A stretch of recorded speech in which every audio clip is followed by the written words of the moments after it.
जय श्री राम। अनादिकाल से भक्त और भगवान का संबंध बहुत ही मधुर रहा है। कितने ही ऐसे भक्त इस धरातल पर हुए हैं जिनकी भक्ति ने उन्हें अमर कर दिया, जैसे भक्तराज प्रहलाद, भक्त शिरोमणि मीरा, दैत्यराज बलि। परंतु क्या आपने कभी ऐसे भक्त के बारे में सुना है जिसने भगवान के ऊपर लात से प्रहार कर दिया? तो यार वीडियो अगर अच्छी लगे तो वीडियो को लाइक कर देना और चैनल को सब्सक्राइब कर देना। महर्षि भृगु को ब्रह्मा जी का मानस पुत्र कहा जाता है। एक बार सभी ऋषि मुनि सरस्वती नदी के निकट इस बात पर चर्चा कर रहे थे कि त्रिदेव कहे जाने वाले ब्रह्मा, विष्णु और महेश में सबसे सर्वश्रेष्ठ कौन है। काफी देर बातचीत करने के बाद इस विषय पर कोई निष्कर्ष नहीं निकला। निष्कर्ष पर पहुंचने के लिए उन्होंने एक समाधान निकाला कि वे त्रिदेवों की परीक्षा लेंगे। ऋषि मुनियों ने इस परीक्षा के कार्य के लिए महर्षि भृगु को नियुक्त किया। अब इसके बाद सबसे पहले महर्षि भृगु अपने पिता ब्रह्मा जी के पास जाते हैं और उन्हें प्रणाम करते हैं। वहाँ पर ब्रह्मा जी और सरस्वती माता दोनों ही अपने कामों में व्यस्त रहते हैं। महर्षि भृगु के बहुत बुलाने के बाद भी जब ब्रह्मा जी नहीं सुनते हैं तो उनको क्रोध आ जाता है और यही क्रोध देखकर ब्रह्मा जी को महर्षि भृगु पे बहुत ज्यादा क्रोध आ जाता है।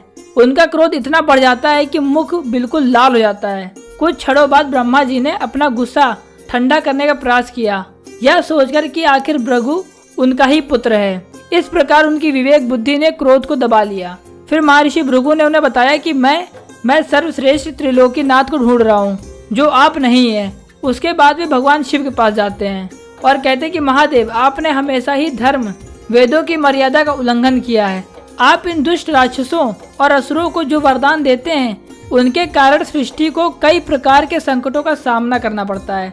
आपकी इन गलतियों की वजह से मैं आपका आलिंगन कदापि स्वीकार नहीं करूंगा। महर्षि भृगु के मुख से यह सब बात सुनकर वे गुस्से से लाल हो उठे।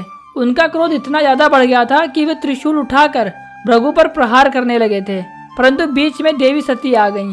फिर उन्होंने अनुनय विनय करके किसी तरह महादेव का क्रोध शांत किया। इस घटना के बाद महर्षि भृगु ने बैकुंठ धाम की ओर प्रस्थान किया।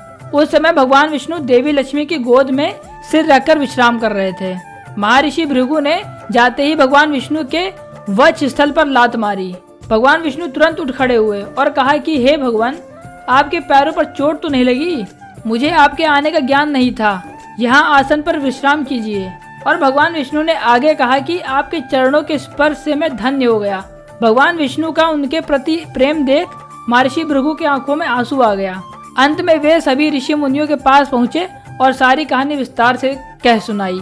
उनकी कहानी सुनकर सभी ऋषि मुनि आश्चर्यचकित रह गए, साथ ही सभी के संदेह दूर हो गए। इस घटना के बाद से ही वे भगवान विष्णु को सर्वश्रेष्ठ मानकर उन्हें पूजने लगे। यानी वे सभी इस निष्कर्ष पर पहुँचे कि त्रिदेवों में भगवान विष्णु ही सर्वश्रेष्ठ हैं। तो दोस्तों, काफी कथाओं में कहीं कुछ और दिया है और कहीं कुछ और दिया है। तो दोस्तों, आप लोगों को क्या लगता है कि त्रिदेवों में सबसे ज्यादा सर्वश्रेष्ठ कौन है? हमें कमेंट सेक्शन में जरूर बताइएगा। अगर वीडियो अच्छी लगी तो वीडियो को लाइक करें और चैनल पर नए आए हैं तो चैनल को सब्सक्राइब करें।